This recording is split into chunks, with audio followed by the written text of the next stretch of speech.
बुद्ध अब तक के सबसे बड़े मनोचिकित्सक हैं। उन्होंने मनुष्य की मन की बारीकियों पर एक विज्ञान की संरचना की है और मनुष्य जाति को कृतार्थ किया। यह पंचशील के नियम बुद्ध ने उन सभी खोजियों के लिए बनाए जो आध्यात्म की चाह रखते हैं, मगर बिना मन को समझे इससे पार नहीं जा सकते। लेकिन बुद्ध किसी पर दबाव नहीं डालते, यही उनकी दिव्यता है। बुद्ध के द्वारा बनाए गए ये नियम भिक्षुओं और भिक्षुणियों के लिए एक अनिवार्यता है। लेकिन बहुत से लोगों का प्रश्न है कि क्या नियम की जरूरत है, क्योंकि मनुष्य तो स्वतंत्र है, इससे तो उसकी स्वतंत्रता ही चली जाएगी। लेकिन सोचो, अभी मनुष्य बेहोश है, उसको पता ही नहीं है क्या खाना है क्या नहीं खाना है, क्या अच्छा है क्या बुरा है। हाँ, अगर मनुष्य होशपूर्ण होता तो कोई नियम बनाने की जरूरत ही नहीं थी। कुछ थोड़ी बातें जो मेरी दृष्टिकोण में आई और लॉजिकली भी हैं और वैज्ञानिक भी। पहला, जीव हिंसा से मनुष्य का मन कठोर हो जाता है और आध्यात्म की राह पर चलने के लिए बहुत ही संवेदनशील हृदय चाहिए। इसके बिना आध्यात्मिक उन्नति नहीं हो पाएगी। जीव हिंसा परोक्ष रूप से भी जिज्ञासु के लिए हानिकारक है, क्योंकि हम खाते हैं इसलिए उस जीव की हत्या की जा रही है। दूसरी बात, थोड़ा विचार करें कि जब कोई हमें डांट दे या मार दे तो अचानक गुस्से में या डर में हमारे शरीर पर क्या प्रभाव पड़ता है, शरीर की ऊर्जा पर क्या असर पड़ता है। सबसे पहले नेगेटिविटी छा जाती है, कान और गाल गर्म हो जाते हैं, मुंह लाल हो जाता है, शरीर कांप रहा होता है, खून का दौरा बढ़ जाता है, दिल की धड़कन बढ़ जाती है, आंखों के आगे अंधेरा छा जाता है। जब हम इस दशा में होते हैं तो क्या होता है, कितनी नेगेटिविटी होती है। और वह जीव जिसकी हत्या की जा रही है, सोचो वह कितना गुस्सा करता होगा, कितना नेगेटिव होगा उस समय। उसके पूरे शरीर में छाई नेगेटिविटी और डर में काटे गए उस मांस को हम खाते हैं। और दूसरी तरफ भोजन में जीवनदायिनी शक्ति होती है, वह आपको ऊर्जा देगी, पॉजिटिव वाइब्स देंगी। तो मांस खाने से हमारा ऑरा कैसा होगा, जो हमने इतने दुख में मरे हुए जीव का मांस खाया है, जिसके रोम रोम में गुस्सा और डर भरा था। और आप सोचते हैं कि यह खाकर हमारी ऊर्जा पॉजिटिव रहेगी, मन शांत रहेगा, हमारा ऑरा अच्छा होगा, तो हम शायद भूल में हैं। और आध्यात्म के मार्ग में पॉजिटिव वाइब्स जरूरी है, संवेदना जरूरी है, प्रेम और करुणा जरूरी है। जबकि हमने ध्यान में मन को शांत करना होता है, और इसीलिए योग कहता है कि आप जैसा भोजन करेंगे वैसा ही आपका मन होगा। अब देखते हैं बुद्ध ने जीव हिंसा और मांस खाने पर क्या कहा। बुद्ध ने कुछ कथन कहे हैं जो हमें बहुत गंभीरता से विचार करने के लिए बाध्य करते हैं। सभी दंड से डरते हैं, सभी मृत्यु से कंपित होते हैं। दूसरों को अपने समान समझते हुए व्यक्ति को न तो स्वयं हत्या करनी चाहिए और न दूसरों द्वारा हत्या करानी चाहिए। जो अपने सुख के खातिर अन्य प्राणियों को दुख देता है, जो उसी के समान सुख की चाह रखते हैं, उसे मृत्यु के पश्चात सुख नहीं मिलता। पाली त्रिपिटक की एक पुस्तक अंगुत्तर निकाय में महात्मा बुद्ध कहते हैं, हे भिक्षुओं, जो इन 3 प्रकार के कर्मों को करता है उसे अपने कर्मफल के अनुरूप नरक में भेजा जाता है। पहला, जीव हिंसा करना। दूसरा, जीव हिंसा के लिए दूसरों को प्रोत्साहित करना। तीसरा, जीव हिंसा की स्वीकृति देना। महात्मा बुद्ध जीविका के निषिद्ध साधनों को गिनाते हुए भी कहते हैं, जीविकोपार्जन के लिए ये 5 साधन नहीं अपनाने हैं। पहला, हथियार बेचना। दूसरा, पशुओं अथवा मनुष्यों को बेचना। तीसरा, मांस बेचना। चौथा, नशीले पेय पदार्थ बेचना। और 5वां, जहर बेचना। बुद्ध ने एक बार ब्राह्मणों के एक समूह को संबोधित किया था और कहा, माता पिता, भाई बंधु और अन्य संबंधियों के समान गायें भी हमारी श्रेष्ठ मित्र हैं, जो हमें अनेक औषधियां प्रदान करती हैं। वे भोजन व शक्ति देने वाली हैं। इसी प्रकार वह स्वास्थ्य, रूप, रंग और सुख देने वाली हैं।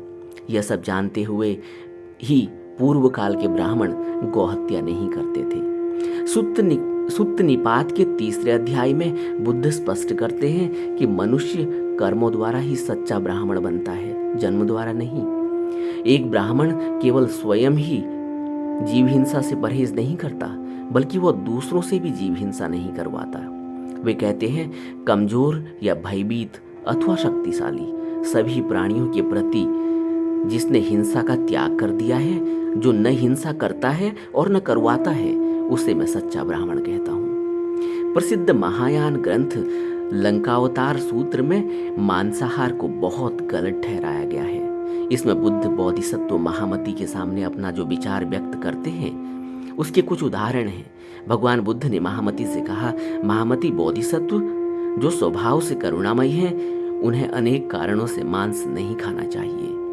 हे महामती, इस जगत में एक भी जीवित प्राणी ऐसा नहीं है जो आवागमन की इस लंबी अवधि में शरीर धारण कर कर कभी न कभी तुम्हारा माता पिता, भाई बहन, बेटा अथवा बेटी न रहा हो, और फिर दूसरे जन्म में एक जानवर, एक पालतू पशु, एक पक्षी अथवा एक गर्भ से उत्पन्न प्राणी के रूप में या अन्य संबंध के रूप में तुम्हारे संपर्क में न आया हो। ऐसी स्थिति में बोधिसत्व महासत्व जो सभी जीवित प्राणियों को अपना रूप समझते हैं और बोधिसत्व का अभ्यास करते हैं, वे कैसे किसी दूसरे प्राणियों का मांस खा सकते हैं, जबकि वे भी उन्हीं के समान हैं। जो पुरातन महात्मा खाया करते थे, उसमें मांस और रक्त शामिल नहीं था। अतः हे महामती, एक बोधिसत्व को मांसाहार से परहेज करना चाहिए।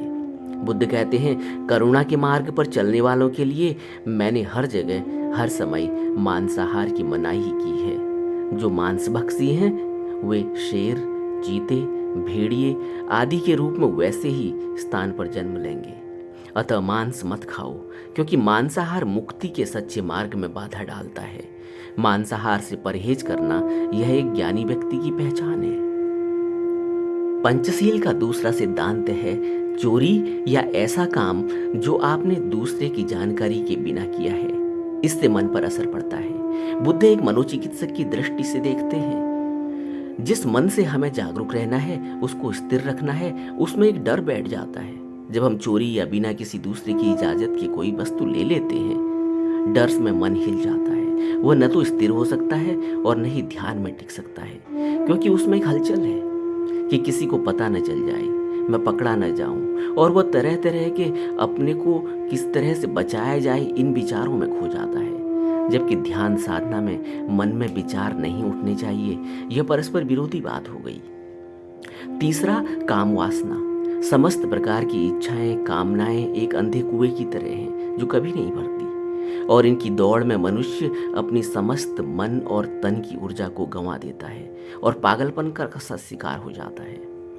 आप ही सोचो, आपको जब तक कोई चीज अच्छी लगती है, आप उसे पा लेते हैं, तब तक दूसरी आ जाती है, वो भी अच्छी लगती है। यह संसार विराट है, इसका कोई अंत नहीं, और यहाँ कभी मन तृप्त नहीं हो सकता, और जो भी चीज पाली जाती है वही फिर कुछ दिनों बाद अच्छी नहीं लगती। मन की आदत है, जो इसके पास नहीं है यह उसकी डिमांड करता है, और यह दुष्चक्र कभी खत्म नहीं होता और इंसान को दलदल में धकेल देता है जिसका कोई अंत नहीं है। हमेशा यही लगता है कि जो मेरे पास नहीं वह दूसरे के पास है, वह कितना सुखी है, और यह दूसरे को देखने की दौड़ इंसान को प्रतियोगी बना देती है और ध्यान में कोई प्रतियोगिता नहीं होती। चौथा, मनुष्य के मन के अंदर चल रही हलचल जो झूठ पैदा करता है। जिस मन को स्थिर करके ध्यान करना चाहते हैं, वही मन झूठ बोलने के बाद डरा हुआ होता है, कांप रहा होता है, यहाँ तक कि सपने में भी उसको डर बना रहता है कि कहीं किसी को पता न चल जाए।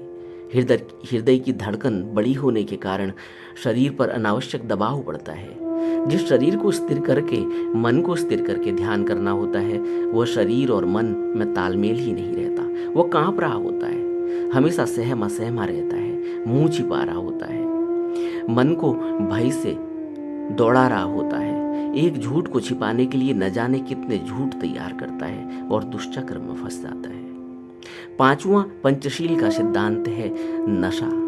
नशा मनुष्य को खोखला कर देता है और सोचने समझने की ताकत का नाश कर देता है। नशा मन को इतना हिला देता है कि वो कभी स्थिर हो ही नहीं सकता। मन की ताकत, संकल्प शक्ति, सोचने और समझने की ताकत सब नशा राख कर देता है। नशे के कारण शरीर और मन का संतुलन बिगड़ जाता है, शरीर अकड़ जाता है और मन की विचार करने की शक्ति खत्म हो जाती है। अच्छे और बुरे की पहचान ही नहीं रहती। क्या आपने अपनी जिंदगी में नहीं देखा कि किस तरह नशे की आदत से इंसान दुखी हो रहा है, नाली में गिरा है, धुतकारा जा रहा है, नशे की वजह से चोरी करता है, व्यभिचार करता है, घर परिवार कामकाज में कलह कलेश होता है। ऐसा नशे में खोखला मन क्या कभी संकल्प शक्ति से ध्यान कर पाएगा? छोटा सा तंबाकू का नशा जो बहुत आम बात है, उसमें ही मनुष्य की कितनी दुर्गति हो जाती है। जो सिगरेट पीता है या तंबाकू लेता है, उससे पूछो कैसे तिलमिला रहा होता है वो। आध्यात्म की खोजी के लिए यह एक गुनाह की ही तरह है। इसको करके वो कभी भी इस संसार के जेल खाने से मुक्त नहीं हो पाएगा।